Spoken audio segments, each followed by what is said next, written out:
السلام عليكم ورحمة الله وبركاته. اللهم صل وسلم وزد وبارك على نبينا محمد صلى الله عليه وسلم. معانا ايه النهاردة في مطبخ ريمي؟ معانا حاجة مختلفة شوية، وهو تفريزات شهر رمضان مجمعة كلها في فيديو واحد، حوالي 10 تفريزات مع بعض، اقتصادية جدا وهتوفر وقت ومجهود معانا في شهر رمضان. زي ما انتوا شايفين معانا تشكيلة كبيرة وطريقة التفريز الصحيحة لكل حاجة فيها هنشوفوها، وهنعرفوا كل سر وازاي نفرزوه بطريقة سليمة وصحيحة من مشروبات وخضروات لشهر رمضان. ان شاء الله ربنا يعيد علينا الايام بخير يا رب. تعالوا معايا نشوفوا هنفرزوا كل الحاجات دي ازاي. تابعوني في الفيديو هتعرفوا كل حاجة. السلام عليكم ورحمة الله وبركاته. معانا النهاردة في تفريزات رمضان الموز. عصير الموز في شهر رمضان جميل جدا ومحبب جدا عند الكل، مش الأطفال بس بالفكرة. فاحنا هنقوله ازاي نعمله، نخزنه الموز في الفريزر بطريقة سليمة ومن غير ما يسود مننا. كله بيقول الموز بيسود وبيخاف يشيله وبيخاف يخزنه، انا هخزنه لكم بطريقة جميلة جدا ومن غير ما يسود خالص منك. هنعمله ايه؟ هنجيبه معانا بولة فيها لبن، وهبتدي اقطع صوابع الموز بتاعتي واسقطها في قلب اللبن عبال ما اقطع كل الكمية اللي انا عايزاها. يعني اقشر الصبع الموز كويس تمام تمام كده، شوفوا، وهسقطه في قلب اللبن كده. صبع الموز مش هيسود مني، هيتن ايه عبال ما اقطع الكمية بتاعتي كلها، هيتن معايا ابيض كده اهو، هيبقى حلو قوي وهيتن جميل جدا جدا جدا. وهشرب عصير في رمضان تحفة اهو. بصوا يا حبايبي، هقطع بقى الكمية اللي عندي كلها واسقطها في اللبن ونرجع مع بعض نكمل وصفتي. تمام يا حبايبي، قشرت كمية الموز بتاعتي وبصوا لونه ما اتغيرش خالص خالص خالص اهو، تنقعيه في لبن كده. هبتدي اجيب اكياسي اللي انا هكيس فيها، اعمل الكيس على قد ايه شفشق العصير بتاعي. تمام، بسم الله الرحمن الرحيم.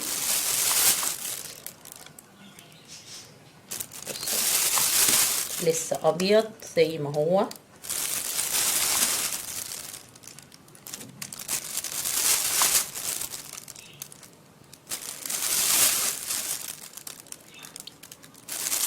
كده مثلا ده كده بس ممكن الكميه اللي انا عايزاها. وبعدين هجيب الايه اللبن ده، هستعمله في ان انا ممكن اعمل الموز باللبن. لو مش عايزه ممكن ما تحطهمش، بس يعني عشان يتم كمان محافظ على شكله الابيض اكتر. فلما تطلعي الكيس تعمليه ايه موز باللبن تحفه. احط كده كميه لبن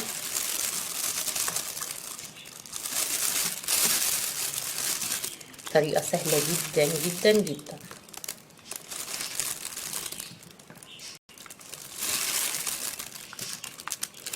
الموز باللبن مغذي قوي. خلاص كده، وابتدي اقفل الكيس بتاعي.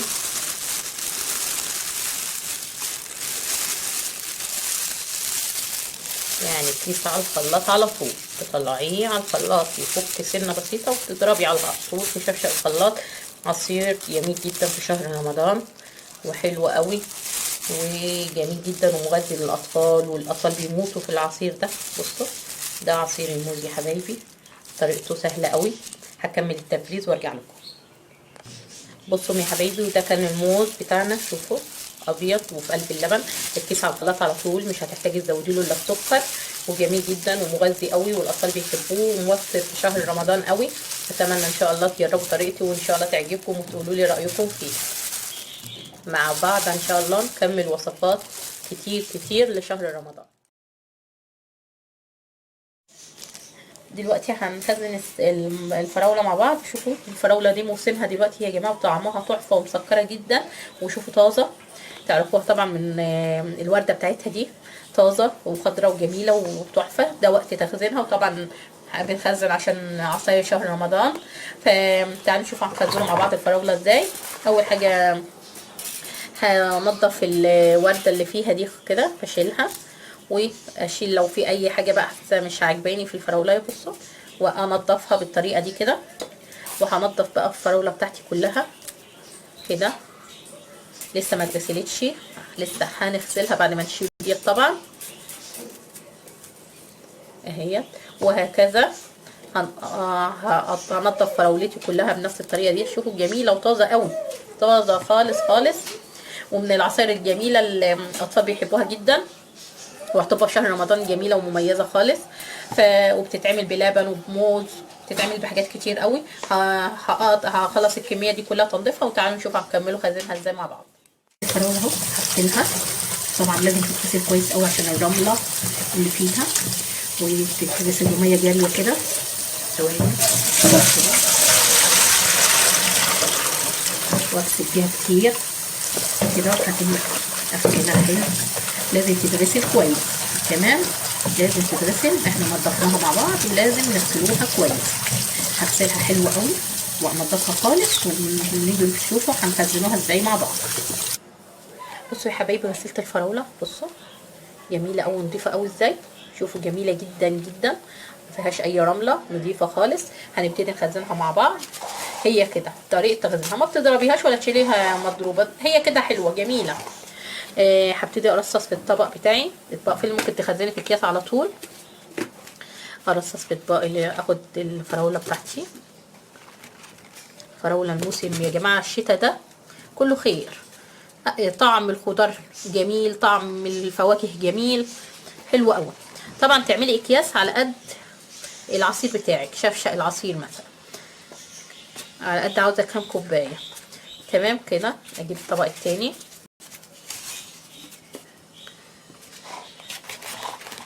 ارصص فراولتي. ممكن ترصصي تحطيه في اكياس على طول. انا عشان برتب الفريزر عندي كده مش هياخدوا مساحه عندي، احسن. طبعا انتي بقى هاتي الكميه اللي انتي عايزاها وخزنيها.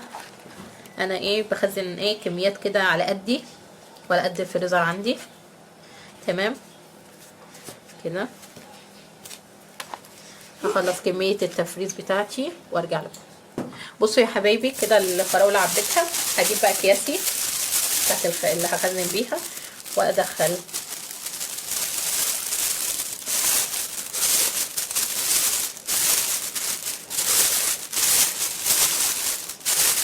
جميله وحلوه قوي كده. واطلع اي هوا، احاول ما اخليش فيها هوا، واربط الكيس بتاعي.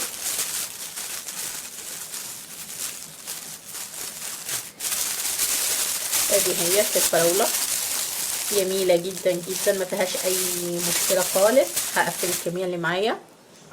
وديت كانت الفراوله بتاعتنا يا حبايبي، زي ما انتم شايفين كده اتكيفت وخلاص كده على الفريزر على طول. واتمنى تكون الوصفه سهله وخفيفه جدا عليكم. السلام عليكم ورحمه الله وبركاته. هعمل ايه النهارده لخزين رمضان؟ حاجه بتاخد وقت شويه لو عملتها في رمضان. اللي معايا ده تمر هندي، نص لفه تمر هندي. هوريكم انا بعمل التمر الهندي ازاي، وازاي اوفر وقت في شهر رمضان. التمر الهندي همسكه الاول. بسم الله الرحمن الرحيم كده.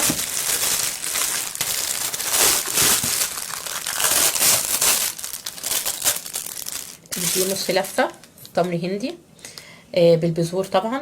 فانا همسكها انضفها من البذور اللي فيها، واطلع البذور اللي فيها، هبتدي انضف، اقطع كده واتاكد ان مفيش بذور عشان الخلاط بتاعي ما يبصي مني خالص، لان البذور دي ممكن تبوظ لي الخلاط. فاتاكد معايا السكينه كمان عشان لو لان البذره بتبقى مدفونه. فاتاكد ان مفيش بذور خالص اهي. وابتدي احطها في الشفشق اللي انا هنقع فيه التمر الهندي بتاعي. انا ما بغليهوش، طريقتي في التمر الهندي ما بحطوش على النار نهائي. انا بنضف التمر الهندي كده، والحتت اللي ما فيهاش بذور بحطها في الشفشق عشان انقعها. تمام. وعشان نخزنها لشهر رمضان ما تاخدش مني وقت خالص في شهر رمضان. يا دوبك اطلع الكيس من الفريزر واعمل كوبايه عصير بسرعه في شهر رمضان، ووفر عليا وقت ومجهود. خليكم معايا، هفصص النص لفه التمر هندي ديت وارجع نكمله مع بعض طريقه تخزينه. التمر هندي اللي عندي نص لفه بتاعتي ما خليتش فيها نوى خالص. بصوا حبيت اوريكم النوى. بصوا ده النوى، ده يبوظ الخلاط بتاعك خالص. شوفوا النوى جامد جدا، ما ينفعش في الخلاط خالص. ده نوى التمر هندي. فبنطلعوه نتاكدوا ان مفيش نوى خالص. بعمل ايه الخطوه اللي بعديها؟ بنقعه في ميه، بس مش كتير لان انا عايزه كميه مركزه، لان انا هخزنه لشهر رمضان فمش عايزاه ياخد مساحه. واقلبه كده في حبه الميه بتوعه، وهسيبه منقوع من 6 ل8 ساعات في الميه ديت كويس قوي. هحطه في التلاجة، اغطيه واحطه في التلاجة واسيبه منقوع من 6 ل8 ساعات، وارجع اوريكم هنكمل ازاي عصير التمر هندي المركز اللي هنخزنه في شهر رمضان ان شاء الله. 8 ساعات اهو، شوفوا باش خالص وطرى خالص. وكده هاخده دلوقتي على الخلاط على طول اضربه واجي اصفيه معاكم وتشوفوا هيكون عامل ازاي. بصوا يا حبايبي، انا ضربته في الخلاط. هعمل اول حاجه ايه؟ اول مرحله هجيب مصفى اخرامها واسعه، تمام. ودي هتكون اول مرحله للتصفيه بتاعه التمر هندي. علشان ايه؟ بيبقى فيه قطع كبيره مش هتنزل من المصفى الضيقه، فهجيب المصفى الواسعه. بصوا عايزه اوريكم، بيبقى فيه قطع كده الشوائب التخينه دي مش هتسدي لي المصفى الضيقه. فانا اول حاجه بعملها ان انا بستعمل المصفى اللي خرامها واسعه. دي اول مرحله. بصوا الخليط تحت اهو تمر هندي دي كده، بس مش متصفي كويس. فانا هعمل اول حاجه المرحله الاولى مصفى خرامها واسعه، اخلص الكميه بالمصفى الواسعه وارجع لكم. الاولى لسه ما تصفاش كويس. انا طلعت القطعه الكبيره اللي عايزه بالمصفى الواسعه، دلوقتي هصفيه بمصفى ضيقه. دي تاني مرحله للتصفيه بتاعته والاخيره، لان دي بصي مصفى ضيقه خالص، خرامها ضيقه قوي. فهفضي. ده مركز، لو كان عصير خفيف هينزل بسهوله اكتر من كده، بس ده مركز. انا عاملاه مركز ليه؟ عشان هحطه في اكياس في الفريزر. اطلع الكيس اسيبه يفك وهخفه بميه واحط له سكر. خلاص كده هسيبني بقى في المصفى الضيقه دي كده بالراحه، واحاول انزل التمر هندي عشان ينزل لي من غير اي شوائب. انا مش عايزه فيه شوائب خالص. اشيله في الفريزر بقى. ده بقى ايه ينفعني شهر رمضان؟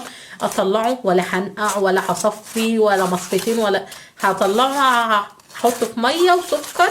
خلاص كده بقى جاهز للعصير على الفطار، ما خدش مني اي مجهود خالص. بصوا ده ايه الكميه، ده النضيف بقى، ده العصير اللي متصفي كويس. او شوفوا انا بقى هقعد اصفي كل الكميه بنفس الطريقه دي بالراحه خالص، وارجع لكم اوريكم هنكملوا خزين عصير التمر الهندي التحفه ده ازاي.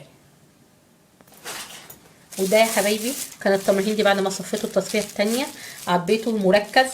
ده كل كيس يعمل شفشق، تخفيه مقدار شفشق، يعني ممكن تخفيه على لتر ميه، لانه مركز خالص ومزز ولسه عاوز يتحلى.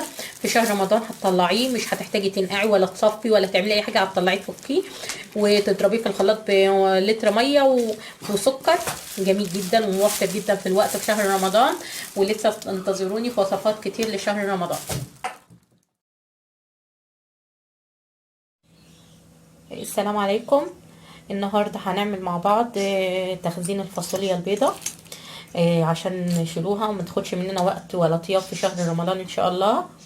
ان شاء الله خزنوها بطريقه كويسه وتحتفظي بيها. جميله جدا وطريقه سهله قوي.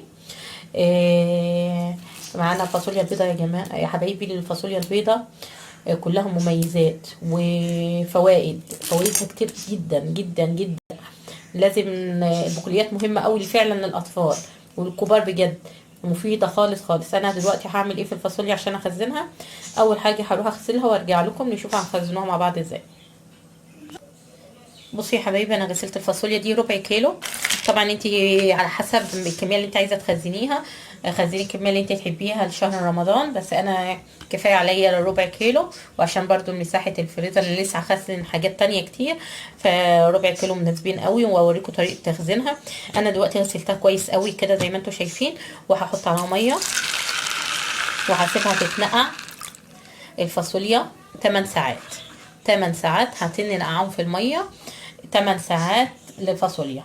بعد ال8 ساعات هرجع اوريكم هنخزنوا الفاصوليا بتاعتنا ازاي. هي دلوقتي هسيبها 8 ساعات منقوعه، وارجع لكم اوريكم شكلها بعد ما اتنقعت 8 ساعات بقت عامله ازاي. الفاصوليا بعد ما نقعناها 8 ساعات خدتها، صفيت الميه بتاعتها اللي اتنقعت فيها وشطفتها كويس قوي، بقت بالشكل ده. شوفوا حلو قوي كده. بس كده هي دي الفاصوليا، مش هتتسلق، هي النقع بس ال8 ساعات هكتفي بيه. واجيب الكيس بتاع الفريزر اللي انا هخزن فيه واحط الكميه بتاعتي بس كده. شفتوا طريقه التخزين الفاصوليا سهله جدا جدا، ما فيهاش اي مشكله. بتجيبيها تنقيها حلو وتغسليها وتنقعيها 8 ساعات في ميه، وبعدين تشطفيها من الميه ديت بعد ال8 ساعات وتحطيها في كيس على الفريزر. خزني بقى الكميه اللي انت بتحتاجيها لشهر رمضان او لطول السنه، مثلا لو بتحبي تجيبيها تستعمليها طول السنه. جميله قوي قوي قوي. طبعا الطريقه دي تنفع مع الايه، مع اللوبيا. اللوبيا الحبه السمراء دي جميله قوي برضو اهي، تنفع تخزنيها بنفس الطريقه بالظبط.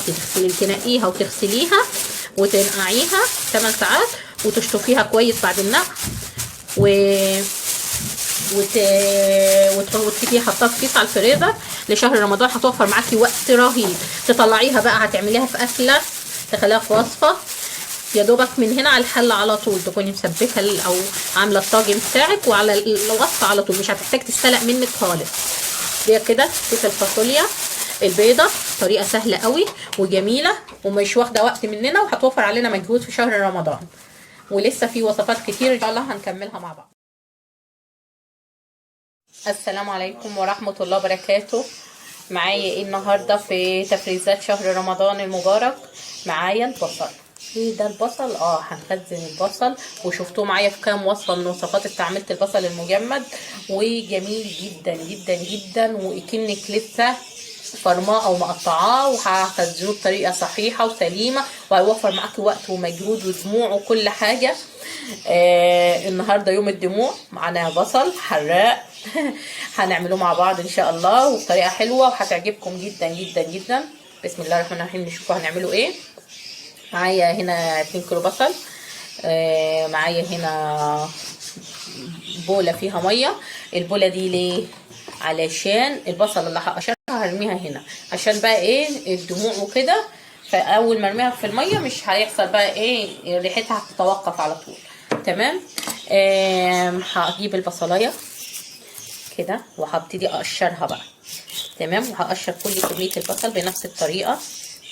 انا اوريكم بس اول بصلايه، وبعد كده ايه هكمل انا بقى ايه كميه البصل. البصل الابيض حلو قوي في الخزين. بفكره البصل الابيض ما بيستحملش تجيبيه وتسيبيه فتره عندك، مش زي الاحمر. الاحمر ممكن تخزني منه يعني سليم كده، لكن الابيض ما بيستحملش خالص خالص خالص، بيبوظ بسرعه. فينفع تخزنيه في الفريزر. لو عندك كميه ابيض وخايفه عليها تبوظ، خزنيه في الفريزر. تمام. ادي البصلايه قشرتها حلو قوي، وهسقطها في قلب الميه خلاص كده. وكل ما هقشر بصلايه هرميها معاها في الميه، وهخلص كل الكميه دي وارجع نشوفها هنكمل وصفتنا ازاي. كميه البصل بتاعتي ونقعتها في الميه وغسلتها كويس قوي. دلوقتي هبتدي ايه اشوف هنخزن البصل ازاي.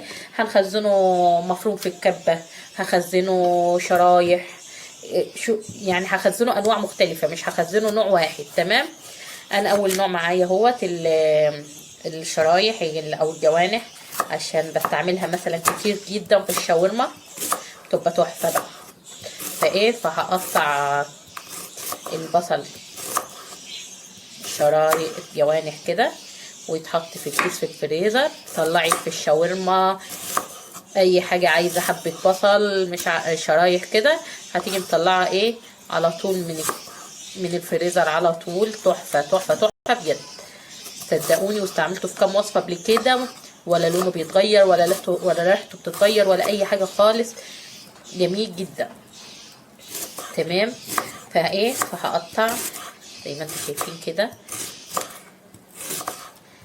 السمك اللي انت عايزاه، ما بيحصلهوش اي حاجه خالص خالص، صدقوني. في الفريزر جميل جدا وبيحتفظ، وعامله بيه وصفات كتير قدامكم.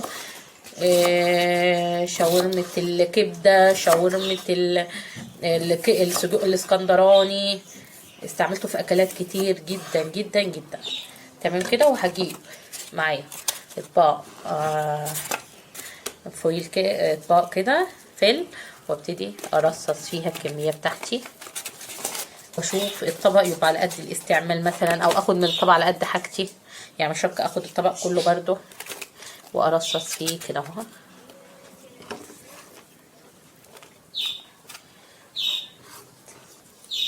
تمام كده.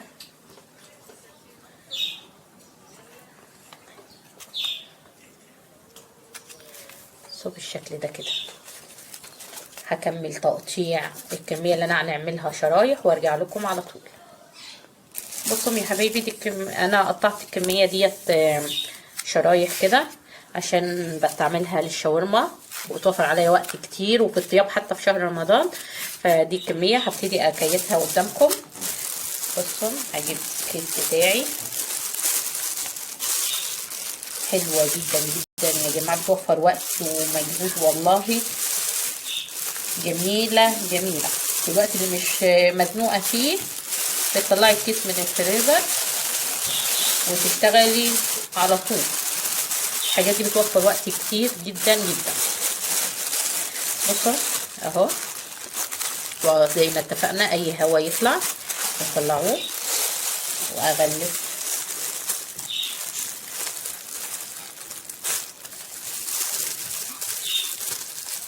تمام كده. كده كان معايا البصل الشرايح تحفه، وبيستنى على لونه كده، ما بيتغيرش لونه ابدا. دلوقتي هغلف بقيه الكميه واجيب الكبه بتاعتي عشان نفرم مع بعض البصل ونشوفوه هنفرموه ونخزنوه ازاي مع بعض. بصوا يا حبايبي، دلوقتي انا جيزت الشرايح. هعمل ايه؟ هطحن مفروم في الكبه. الخشونه بتاعت الكبه دي انت اللي بتحدديها طبعا. هقطع كده وارمي في الكبه بتاعتي.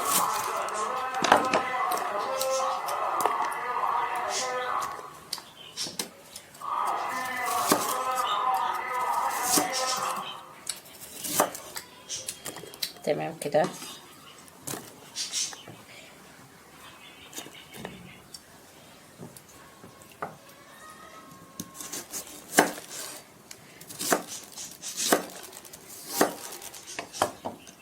تاخدي منها بقى معلقه معلقتين للتسبيكه لاي حاجه عايزه.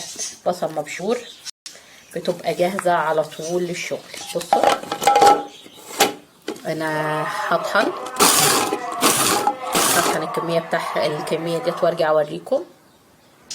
بصوا يا حبايبي، انا طحنت. انا عايزه السمك ده في الطحنه ما تبقاش ناعمه قوي ولا سميكه قوي. هجيب طبق عندي فل برضو وافضي الكميه، واعمل اطباق بالشكل ده برضو مفروم، واسويها كده. وانا الكميه اللي انا عايزاها هطلعها بالسكينه، اقطع او كده واخد الكميه اللي انا عايزاها، وهطحن كل الكميه بتاعتي بالمنظر ده وارجع نشوف هنكمله ازاي مع بعض. بصوا يا حبايبي، دي الكميه اللي انا طحنتها بالكبه. عملت 3 اطباق كبار، يعني قطعه صغيره كده. دي بمقام بصلايه احمر بيها، يعني طبق لوحده يقعد معايا كام طبخه. تمام كده. فانا هعمل ايه دلوقتي؟ هبتدي اكيف. بص تمام كده، لونه مش هيتغير، ريحته مش هتتغير.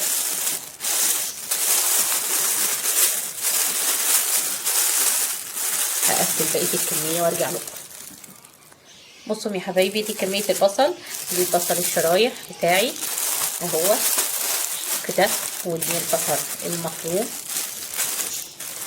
جميل جدا، وهيتشال في الفريزر مع قسم الخضار طبعا، عشان البصل طبعا ما يطلعش اي ريحه على الفواكه، فهنشيله في قسم الخضار ورف الخضار او قسم الخضار او المكان اللي انت بتحطي فيه خضارك مش هيأثر عليهم ان شاء الله. وده كان خزين البصل بتاعنا، وكل سنه وانتم طيبين، وان شاء الله هعمل لكم وصفات كتير لسه كتير معانا في تفريزات شهر رمضان. السلام عليكم ورحمه الله وبركاته.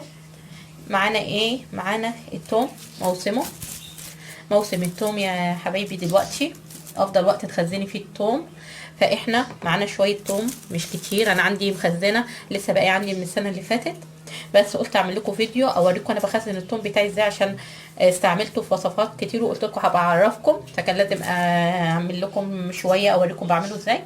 شويه التوم الصغننين دول هطلع منهم توم متفرز للطبيخ والوصفات بتاعتنا، وتوم للدقه اللي بيتعمل بيه السمك المشوي والمقلي والبتنجان، وبيتحط على سلطات كتير. وهنعمل منه فصوص التوم السليمه اللي وريتها لكم في شوربه الكوارع اللي بنقعها في زيت. كل ده هعمله لكم بشويه التوم صغننين قوي دول كده. هنشوفوا مع بعض الثلاث وصفات دولت ان شاء الله، وان شاء الله هيعجبوكم، وطرق ناجحه وشغاله معايا وبحتفظ بيها من السنه للسنه وازيد. انا مخزنه من السنه اللي فاتت، ما زال عندي كميه، فجبت شويه صغننين كده اوريكم بيهم بعمل وصفات التوم بتاعتي ازاي. فهنسموا بسم الله الرحمن الرحيم كده. اول حاجه بنسيبه ينشف شويه، وبعدين هبتدي اقشر التوم. بسم الله.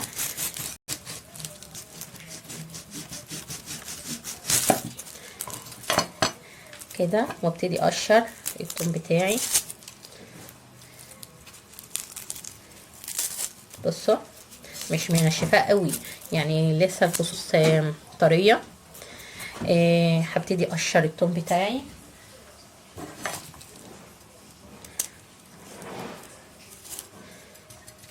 كده اهي، حلوه قوي كده. دي في قشره صغيره بس دي طريه قوي، تتفرم تبقى جميله. وهقشر واجيب الطبق بتاعي وابتدي اقشر فيه الثوم. هقشر كل الكميه اللي معايا اللي انتوا شايفينها ديت، وبعد ما اخلصها هرجع لكم اوريكم. مضايقاك القشره دي ممكن برضو تشيلها لو ناشفه.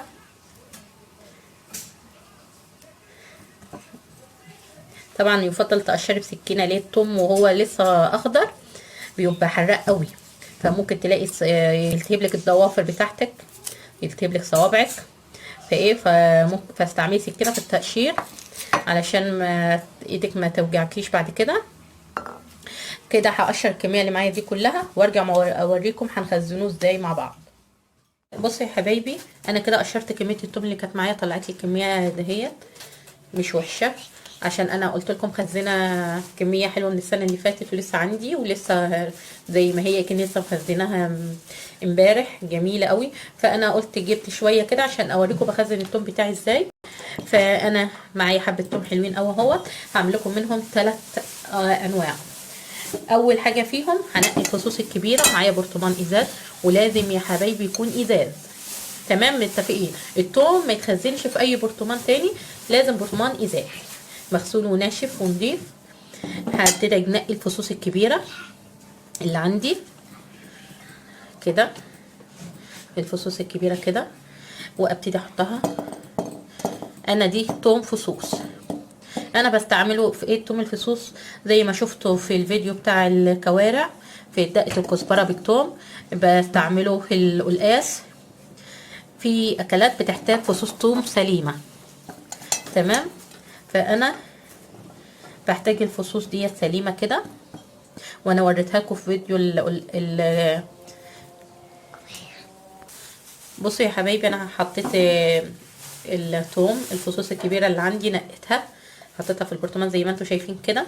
طب ايه المرحله اللي بعد كده؟ هجيب معايا زيت وابتدي احط زيت للثوم، اغطيه بقى. اولا الزيت ماده حافظه، ثانيا بالطريقه دي انا عملت ايه؟ عملت زيت الثوم. زيت الثوم ليه؟ لان الثوم هياخد ريحه ونكهه الثوم، فهيبقى الزيت ده منكه. يستعمل بقى في المشاوي، في شوي الكبده، في كبده مقليه، في الريش المشويه، في الفراخ اي حاجه عايزه نكهه توم. معلقتين من الزيت ده اللي هيكون متنكه قوي، هتاخدوا معلقتين وتتبلوا بيه اي توابل. يكفيك ان انت تاخدي معلقتين زيت. يعني ممكن تستغني ان انت تحطي توم مهروس او حاجه على الوصفه بتاعتك، من ان انت تاخدي معلقتين زيت من الزيت اللي انا حطاه ده، هيبقى متنكه وجميل جدا. كده الزيت بتاعي، واغطيه برطمان نضيف خالص، وهيبقى كده انت عملتي حاجتين، خزنتي التوم بطريقه جميله، وفي نفس الوقت بقى عندك زيت التوم تستعمليه في حاجات كتير جدا. دي كانت اول وصفه معايا، وهي فصوص التوم السليمه. وزي ما انتوا شفتوا في الفيديو بتاع الكوارع، فصوص التوم ما هيش ميره، لا شاربه من الزيت فلونها متغير، لكن حبايه التوم سليمه وناشفه ومتماسكه خالص. اول حاجه عملتها. هنعمل ايه تاني حاجه؟ تاني حاجه التوم اللي هستعمله في الاكلات او الطبيخ او الوصفات بتاعتي، اللي بستعمل فيها على النار توم، او تتبيله مشاوي، اخد معلقه منه واتبل بيها اي نوع مشاوي لو عايزه. توم هنحطه معايا الكبه بتاعتي، واحط كميه توم في الكبه، واخلي شويه كده عشان اعملهم بقى دقه السمك وكده، مش عايزه كتير برضو عشان عندي لسه. كده كفايه قوي. كده التوم اهوت، وهطحنه. عايزاه طحنه خشنه مش ناعمه. هطحن التوم وارجع لكم. بصوا يا حبايبي، انا كده طحنت التوم بتاعي طحنه خشنه مش ناعمه، مش ناعمه قوي كده. هعمل ايه دلوقتي؟ هطلع الكبه بتاعتي كده. ده كده التوم اللي انا هخزنه مفروم للاكلات والوصفات والتتبيلات. احط عليه ايه؟ معلقه ملح. معلقه الملح دي يا جماعه ماده حافظه، هتحفظ لي التوم لاطول فتره. الملح يستعمل كماده حافظه هنا في الوصفه دي، هيحفظ التوم. والزيت هو كمان ماده حافظه، وبيمنع وصول اي هواء لداخل البرطمان بتاعي. تمام. انا قلبت كده التوم بتاعي في الملح حلو. طلع السلاح بتاعي.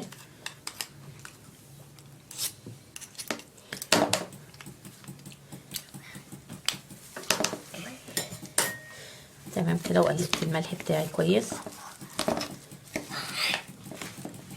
هجيب معايا البرطمان ازاز، واتفقنا التوم يا حبايبي افضل حاجه له البرطمان الازاز. اولا عشان هتحتفظي بيه في التلاجة، فما يخليلكيش ريحه التلاجة كلها توم. البرطمان الازاز مش هيخلي الريحه تنتشر في التلاجة. وثانيا البلاستيك بيتفاعل مع الثوم والملح، وهيتفاعل مع الحاجه وممكن يغير طعمها كمان. تمام. هعمل ايه؟ اول حاجه هحط شويه زيت. تمام كده. وابتدي احط الثوم بتاعي. بسم الله الرحمن الرحيم. واقلب، احاول اخلي الثوم يتغلغل في داخل الزيت كويس.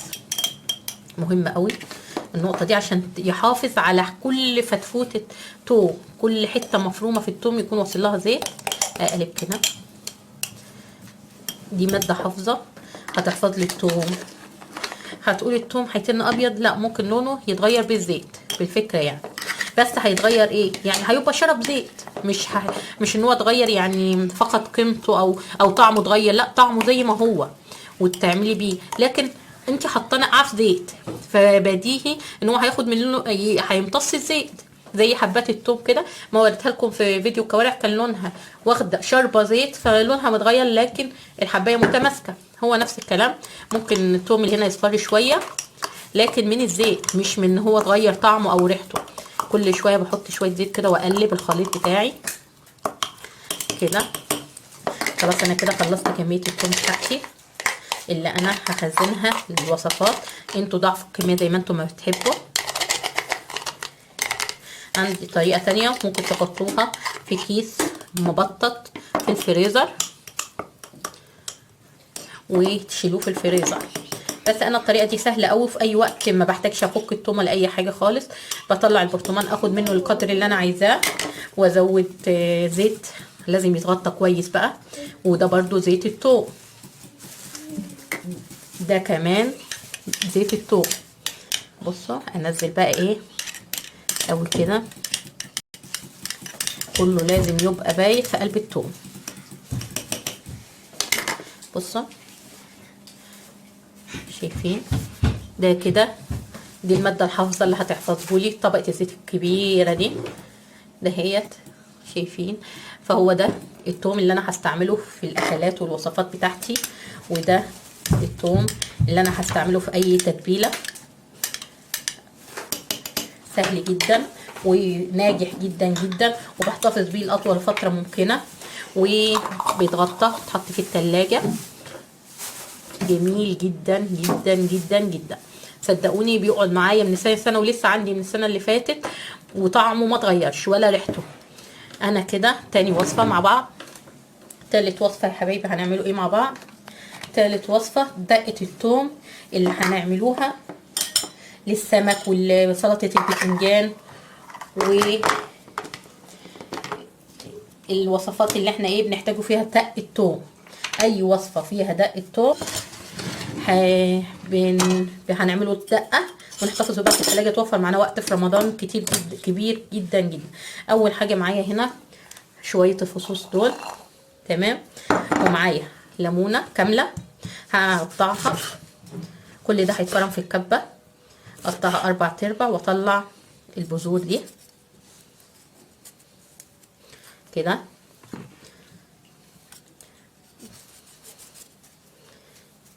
كده انضف بقى الايه الليمون من البذر بتاعه، انا مش عايزه فيه بذر خالص كده. وابتدي اجمع الثوم هنا. هقطع الليمونه كلها، ومعايا شطه خضراء حراقه. الحاجه الحراقه بتحمل، بتبقى ماده حافظه لاي تتبيله هتحتفظي بيها، فهي كمان بتدي نكهه حلوه قوي في دقه الثوم. معايا قرن فلفل اخضر صغير كده كمان هضيفه.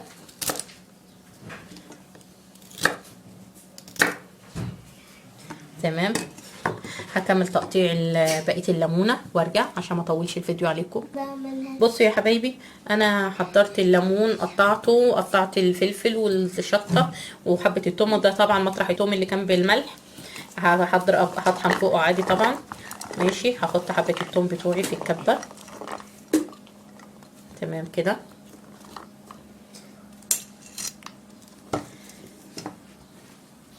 وهضيف معايا حبه فلفل صغيرين ومعلقه كمون، طبعا اساس دقه الثوم الكمون.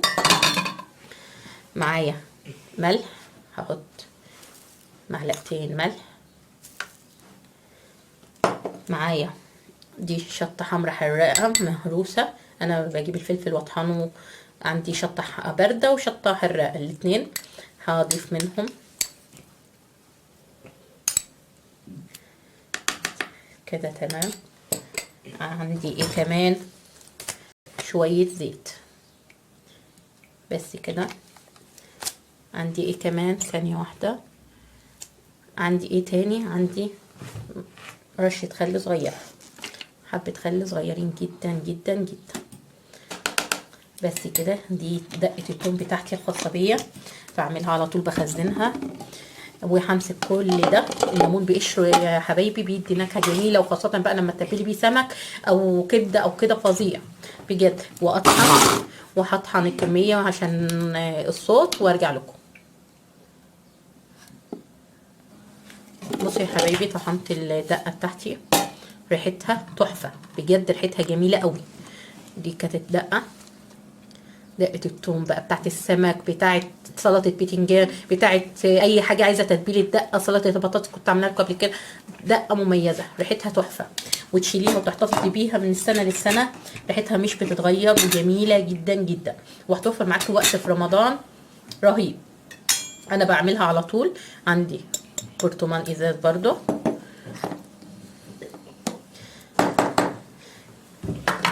وهبتدي اسقط الكميه بتاعتي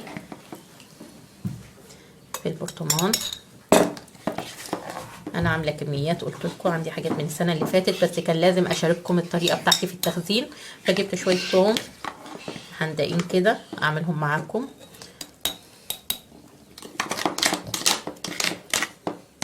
في اي وقت تلاقي الدقه بتاعتك جاهزه،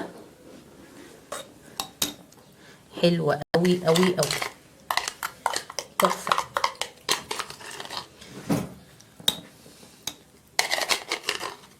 جميله جدا وريحتها تحفه. اتمنى تجربوا الطريقه دي بتاعتي، حلوه قوي كده. تمام. ودي كانوا شويه التوم بتوعي.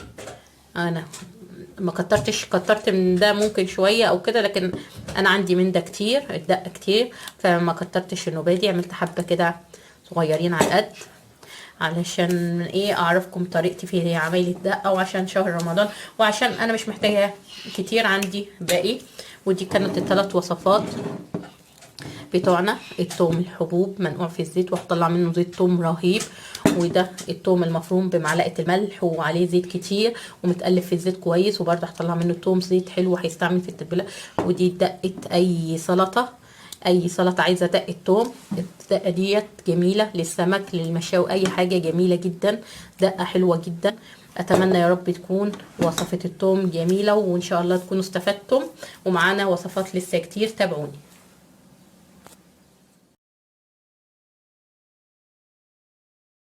السلام عليكم ورحمة الله وبركاته. معانا النهاردة حاجة من خزين رمضان بتوفر علينا وقت ومجهود وكل حاجة.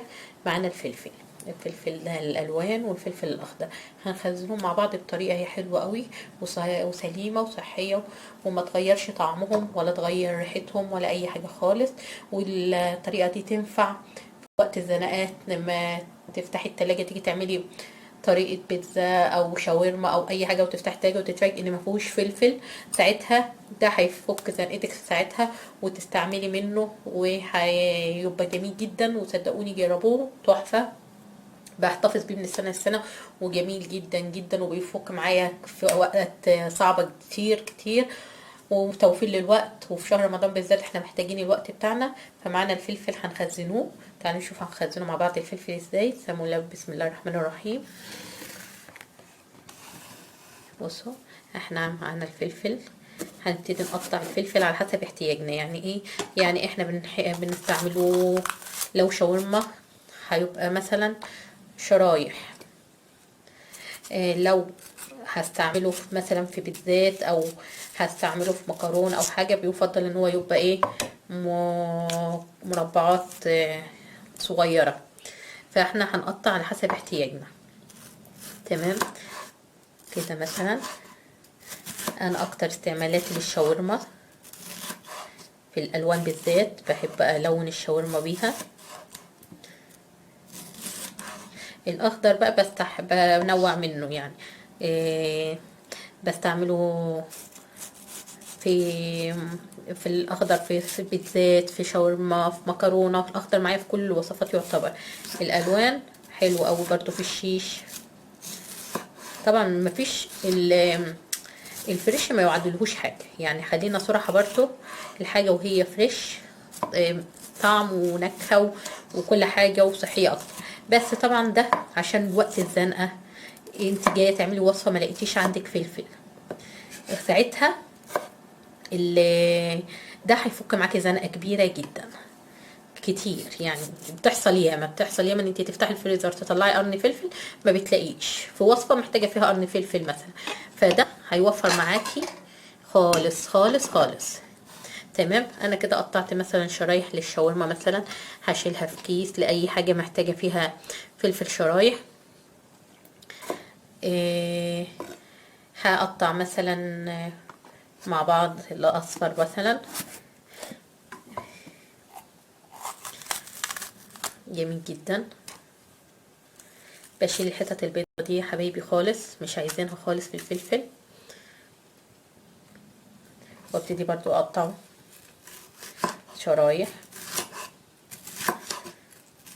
فقلنا بتحصل كتير ان انت تفتحي عشان تعملي وصفة ما تلاقيش فلفل، يا خبر مفيش فلفل، ساعتها هطلع من الفريزر احتياجي على طول. لكن طول ما انا عندي فريش وموجود اكيد هستعمل فريش طبعا. بس ده كمان بيوفر وقت ان ده مغسول ومتقطع وجاهز، فبيبقى حلو قوي. كده مثلا اهي شرايح، والحجم اللي انتي برضو بنختاريه ويناسبك. معايا مثلا هنقطع مع بعض الفلفل الاخضر كده مثلا. انا بقى الفلفل الاخضر ده قلت لكم بستعمله بقى ايه في كل حاجه. الفلفل الاخضر بتاعي ده على كبده، على مكرونه، على رز، على حاجات كتير بيتحط فيها الفلفل. فبستعمله مكعبات، وبستعمله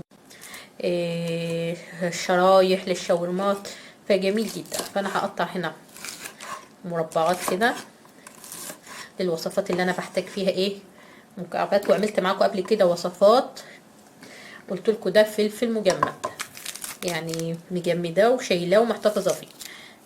الوقت اللي ما بلاقيش فيه فلفل عندي في التلاجة بلجأ على طول الكيس اللي في الفريزر. طبعا انا كده اهو ما فيهوش اي صعوبه خالص. واشيل الحته البيضه اللي انا قلت لكم عليها ديت، بتبقى مرره الفلفل، واقطع الحجم اللي انا بحبه، الحجم اللي انا بختاره.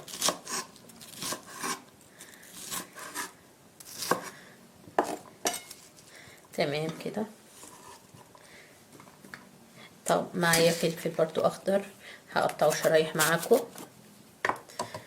طبعا شوفي استعمالك بتستعمليه في ايه، تستعملي الفلفل في ايه، وقطعي الحاجه اللي انت بتحتاجيها اكتر في الفلفل. يعني بتحتاجي الشاورما اكتر قطعي شرايح اكتر، بتحتاجي مكعبات اكتر قطعي على حسب احتياجك. تمام. هقطع معاكم شرايح، هنضف كويس من الابيض اللي بيبقى هنا ده كده، وابتدي اقطع شرايح للشاورمات. الفلفل الاخضر بيعتبر كل الوصفات بصراحه، بحط في كل الوصفات. فلفل مفيد جدا يا جماعه بالفكره، حلو قوي كده. واحط في الطبق معايا، وبالطريقه دي هقطع الفلفل الكميه اللي عندي دي كلها.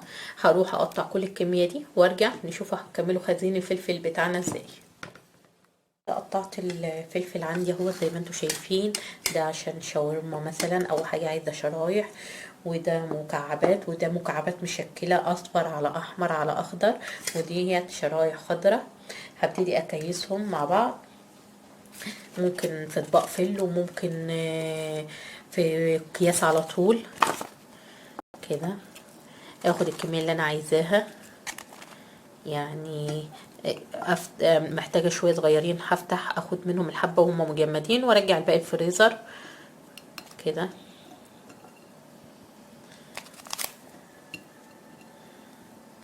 كده مثلا. ومعايا الاصفر كمان اهوت، حلو قوي وهيوفر معايا وقت جميل في رمضان، وفي اي وقت هحتاج فلفل هلاقي. معايا مثلا ده الفلفل المشكل، انا عامله هنا حبه اصفر على حبه احمر، هستعمله في الوصفات اللي انا عايزاها يبقى فيها الوان كتير.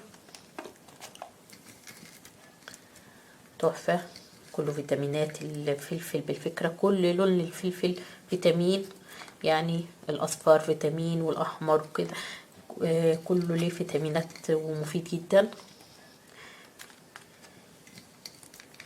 كده. ده طبق مشكل كده، الوصفة هحتاجه فيها مثلا. وده كده اخضر بس مكعبات كده.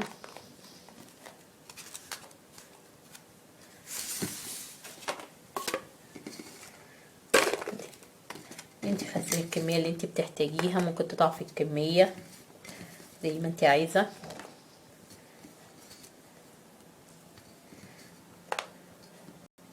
انا كده معايا الشرايح،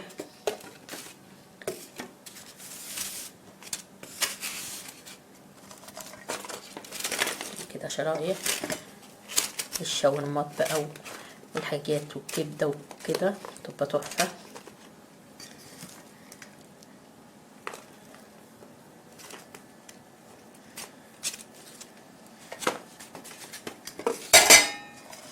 كده وكده انا خلصت الكميه بتاعتي، هكيسها في الاكياس وارجع لكم على طول.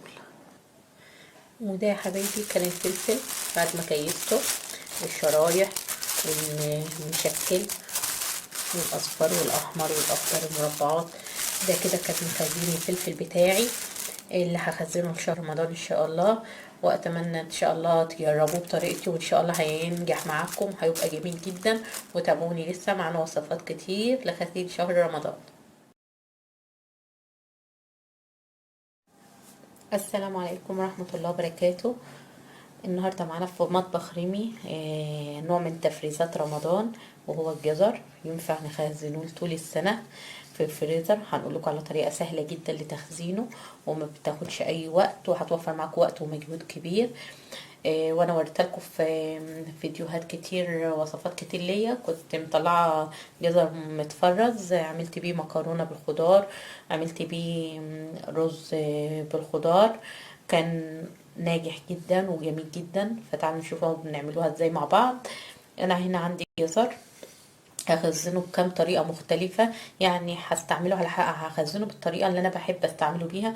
يعني انا ساعات بحتاج المبشور فهخزن جزء منه مبشور، ساعات بحتاج المربعات فهخزن منه مربعات، وساعات بحتاج منه صوابع عشان اشويها.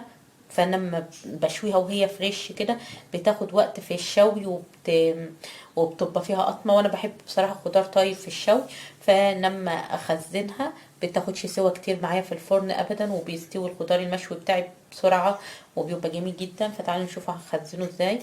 بسم الله الرحمن الرحيم. هجيب الجزره، انا غسلت الجزر بتاعي، بس طبعا الجزر زي ما انتم شايفين كده ساعات بيبقى ايه في حاجات كده فلازم ننضفها. فهجيب السكينه كده وابتدي انضف الجزريه بتاعتي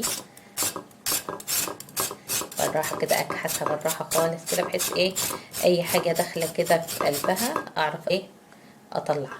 تمام. وبالطريقه دي كده هعمل الجزر بتاعي كله، هتن اكحت كده بالطريقه اللي انتوا شايفينها دي كده لغايه ما انضف الجزريه بتاعتي خالص. تمام كده. انا هوريكم واحده بالطريقه دي وبعد كده اعمل انا الباقي بالطريقه دي كده عشان اتاكد ان الجزره بتاعتي نضيفه 100% مفيهاش اي حاجه اي ثمار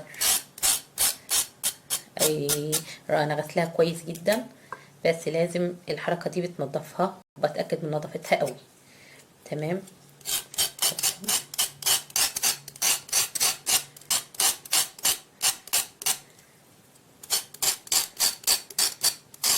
الجزر مهم ومفيد جدا، بستعمله في اكلات كتير جدا. يعني مثلا جيت تعملي طبخه بسله ما لقيتيش عندك جزر فريش، هتخشي تجيب حبه جزر مكعبات وتحطي منه.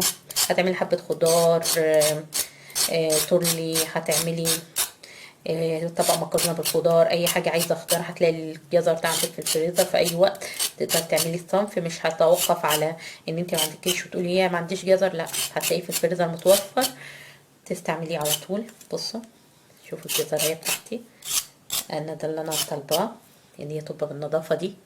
شايفين نظيفه جدا. تعالوا كده اشوف. بصوا نظيفه قوي خالص اهي. هي كانت مغسوله بس انا زياده تنظيف فيها عملتها كده، وابتدي اقطع الحته اللي تحت. تمام.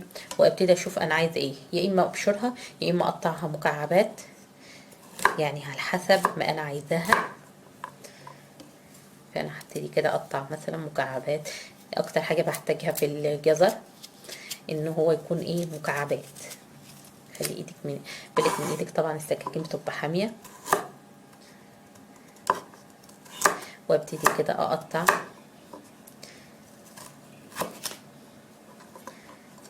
كده. دي ممكن الصوابع اللي انا ممكن اشويها اخليها شوي.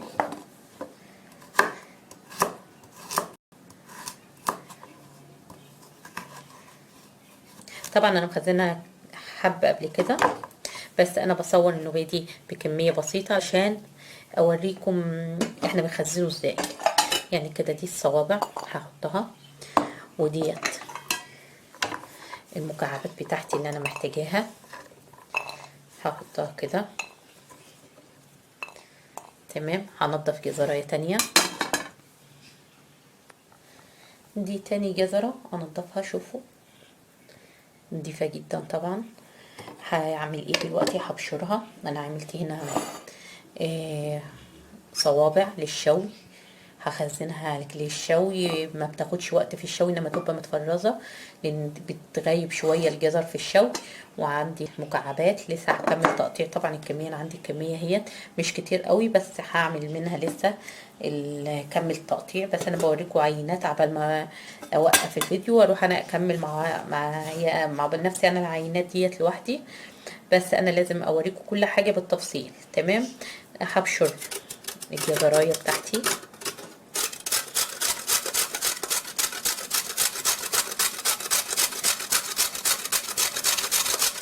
تمام. ده الجزر المبشور بتاعي، ده عينة بسيطة منه. طبعا عشان الترابيزة هتتهز بقى والكاميرا هتتهز، مش هعرف اصور كويس في البشر. بصوا البشر بتاعي، هبتدي اجمع البشر في طبق برضو اهو كده، وهبتدي اجمع حبه مبشورين، حبه صوابع، حبه مبشورين وحبه صوابع وحبه مكعبات.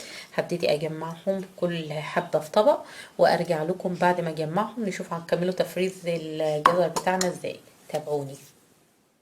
كده قطعت الجزر مكعبات، صوابع للشوي، بشر.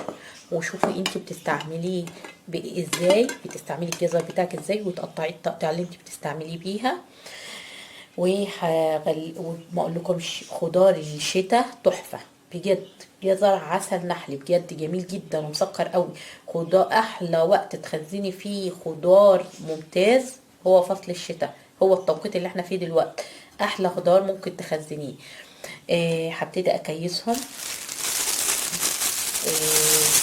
طبعا انت بتعرفي الكميه زي ما انت عايزه طبعا على حسب احتياجك. انا مخزنه حبه جزر قبل كده، فعشان كده مش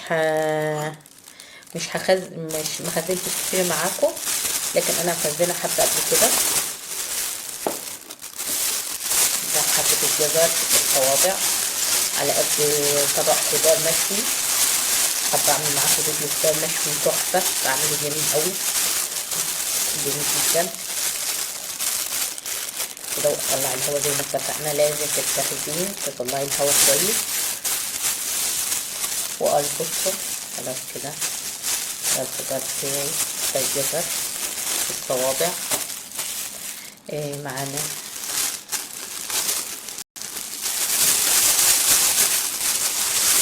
الجزر المبشور. هبتدي اغليه، احطه في الكيس بتاعه. ده محتاجة مثلا وصفة فيها عايزة حبة جزر مبشورين، اجي فاتحة بسرعة واخدة اللي انا عايزاه، الكمية اللي انا عايزاها، وارجعه وارجع الباقي الفريزر وهو مجمد. ما تسيبيش الخضار يفك وبعدين تاخدي اللي انت عايزاه وترجعي، ما ينفعش. بدل يتجمد ما ينفعش تفك تجميده الا لو هتستعمليه. تمام كده. ده الجزر المبشور بتاعنا. خزين الكمية اللي انت بتحتاجيها على حسب احتياجك انت. شوفي بتحطي الجزر قد ايه في اكلك وخزنيه، وعلى حسب المساحة المتوفرة عندك برضه. تمام.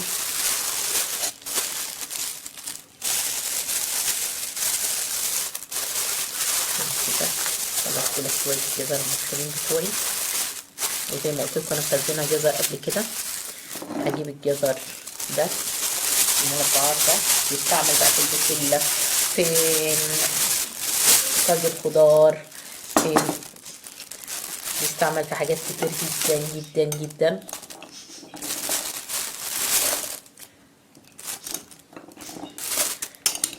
فهتخزنه في كيس كله كمية مع بعضيها، ولما احتاج اطلع اخد الكميه اللي انا عايزاها وارجع الكيس تاني الفريزر.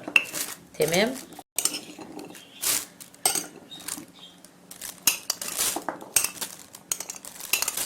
بصوا نضيف متقطع متنضف مغسول كويس على الاستعمال على طول.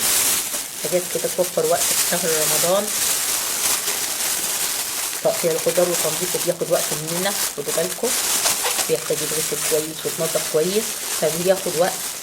يعني لو هتعملي حبة تورلي هتلاقي نفسك محتاجة تفرفطي بقى بسلة وتنضفي فاصوليا الحاجات دي بتتخزن، بتوفر وقت خالص. تطلعي لي الاكياس على الشغل على طول مغسولة ومتفرطة حلو. بسم الله حبايبي، ده كده الجزر بتاعنا المبشور والمكعبات والصوابع، وشوفي على حسب احتياجك انتي خزني. واتمنى يا رب يكون التفريز الجزر عجبكم، وان شاء الله هنكمل مع بعض وصفات تفريزات شهر رمضان ان شاء الله. السلام عليكم ورحمة الله وبركاته. معانا النهاردة تفريزة من تفريزات رمضان، هي الملوخية. الملوخية في شهر رمضان بنحبوها قوي طبعا، بس طبعا عاوزين نوفر وقت ومجهود، فهنقوله الطريقة سليمة والسليمة 100% وسهلة قوي تخزني بيها الملوخية لشهر رمضان وما تكلفكش اي وقت ولا مجهود. هنعمله ايه؟ انا جايبة معايا اهوت كيلو ملوخية، هاخده دلوقتي اغسله وارجع اوريكم هنعمله فيه ايه. الملوخية بتاعتي كويس قوي واصفيها كام مرة، لازم اغسلها كويس جدا وهسيبها تصفي الميه اللي فيها خالص، وارجع بقى نقطفها سوا ونشوفوا هنخزنوها ازاي بالطريقه الصحيحه بتاعتنا. تابعوني. بصوا يا حبايبي الملوخيه جميله ازاي وابتدت تنشف. هبتدي اقطفها. بصوا بقى ابتدي بقى ايه اقطف بقى ملوخيتي، وابتدي بقى اقطف كل الورق بتاع الملوخيه، وارجع لكم ان شاء الله اول ما اخلص تقطيف الملوخيه بتاعتي ديت. ارجع لكم ان شاء الله اوريكم هنكملوا خزين ملوخيتنا ازاي، وان شاء الله هتعجبكم وهتكون خضره لغايه ما تعملوها ان شاء الله. تحت اهي 6 كيلو ملوخيه. هجيب دلوقتي هخزنها ازاي. معانا الاكياس بتاعتنا، وابتدي احط فيها الكميه على قد الكميه اللي انا هستعملها. يعني الكيس اطلعه على قد حله الملوخيه بتاعتي كده. حلو قوي بالنسبه لي الكيس. بصوا هبتدي ايه اطلع الهواء زي ما احنا ما اتعودنا، لازم افرغ الهواء.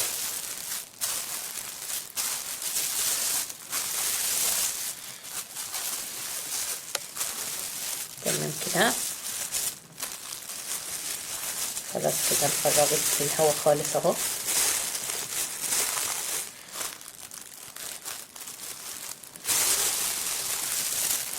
كده شوفوا.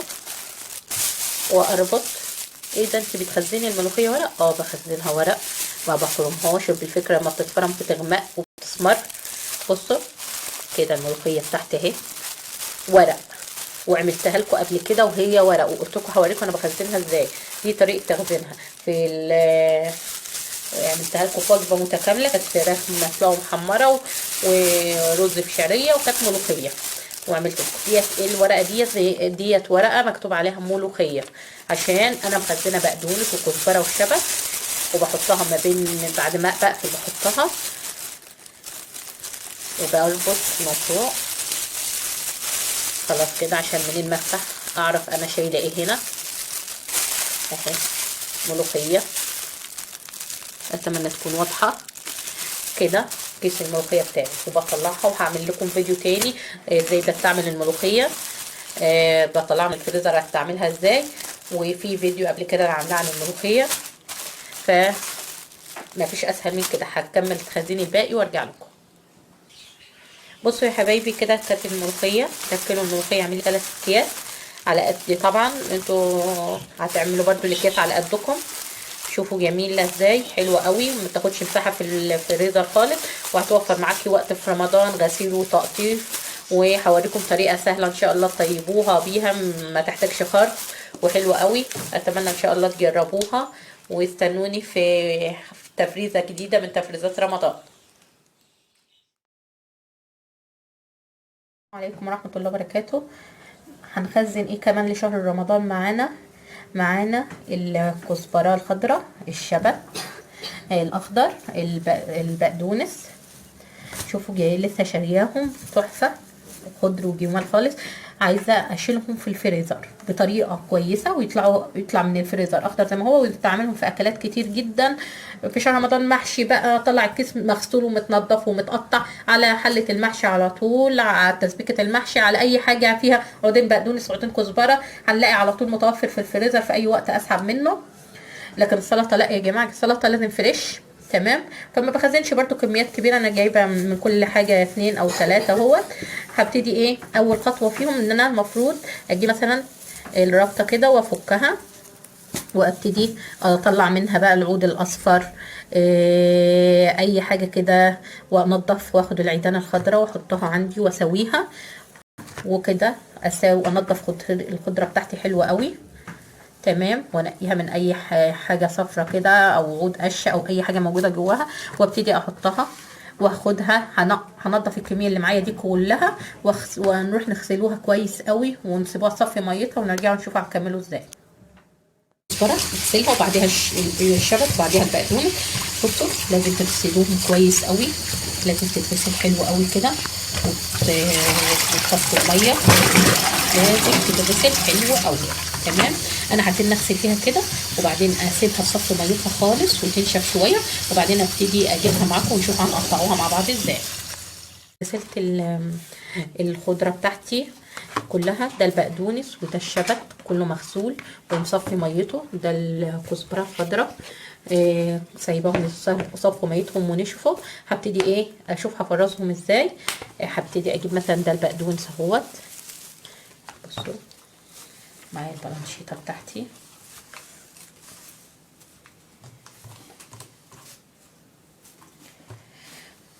وهبتدي اقطع، اسويهم واقطعهم تقطيعه صغيره زي كني بعمل طبق سلطه. هقطعهم احطهم على محشي مغسولين ومتنقين حلو جدا جدا ومصفين ميتهم. هبتدي اقطع، اسوي كده واسمي بسم الله الرحمن الرحيم، واقطع بس العيدان الاولانيه كده،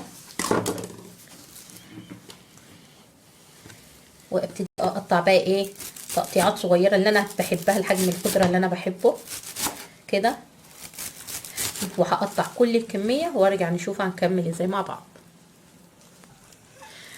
بصوا يا حبايبي، دي البقدونس قطعته كده زي ما انتم شايفين كده. هخزنه معايا اكياس التلاجة وهبتدي احط الكميه اللي على قد استعمالي.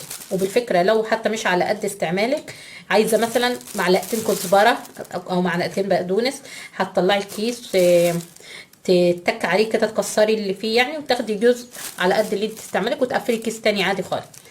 تمام. يعني كمان مش شرط تكوني عايزه الكيس كله كده. كمان شويه بس كده مثلا، ده كده يعني. تاخدي تكسري وتيجي قطعه بالسكينه واخده جزء وتحطيه في الثاني مثلا، او تفتحي وتاخدي. جميل جدا. ممكن تاخدي على قد استعمالك وتسيبيه، شوفي بيطلع اخضر زي ما هو كده بالظبط. هحط الكميه الباقيه بتاعت البقدونس، ده البقدونس لسه هنقطع الشبت والكزبره.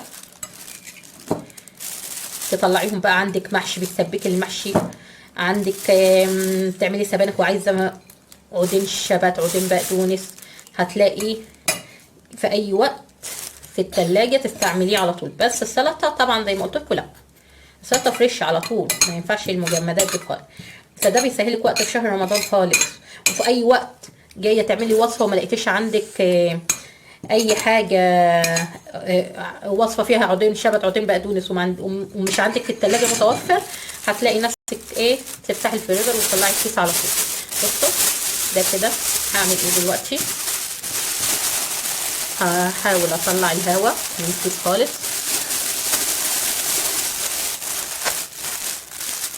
وافرده كده في الكيس واسحب الهواء خالص.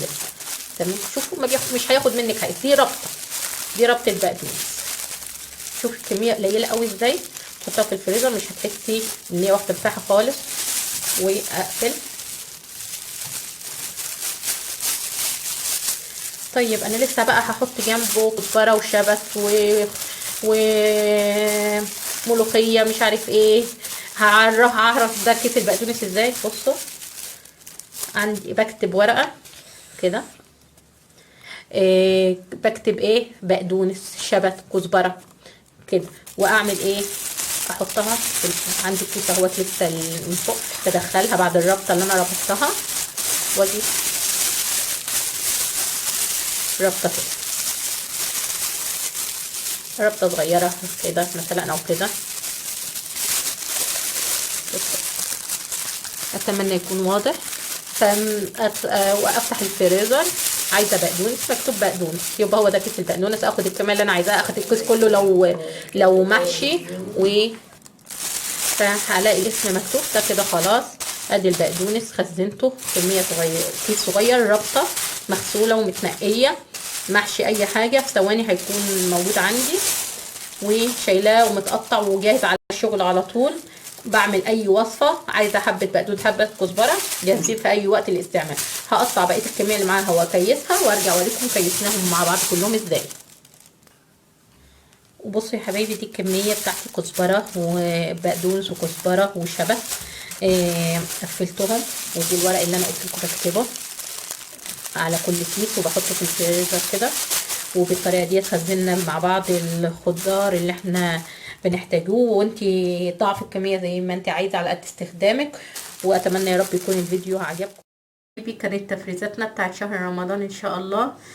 ولسه هعمل لكم تفريزات تانية غيرها، بس ديت مجموعة تفريزات مجمعة في فيديو. شفنا مع بعض الثوم بأنواعه، الحبوب وخلطة السمك والمفروم اللي بنحتاجوه، والبصل الشرايح والبصل المفروم والملوخية والجزر المبشور والمتقطع والصوابع والفلفل الألوان الاخضر والاصفر والاحمر والبقدونس والكزبره والشبت، ومعانا الفاصوليا البيضاء والفراوله والموز باللبن والتمر هندي. معانا كميه تفريزات جميله جدا في فيديو واحد مجمع حصري على مطبخ ريمي. هتشوفوا معانا التفريزات الصحيحة، وان شاء الله الفيديو يكون عاجبكم، وان شاء الله اتمنى تعملوا لي لايك وشير وسبسكرايب وتفعلوا الجرس. اشوفكم على خير، وكل سنة وانتم طيبين. السلام عليكم ورحمة الله وبركاته.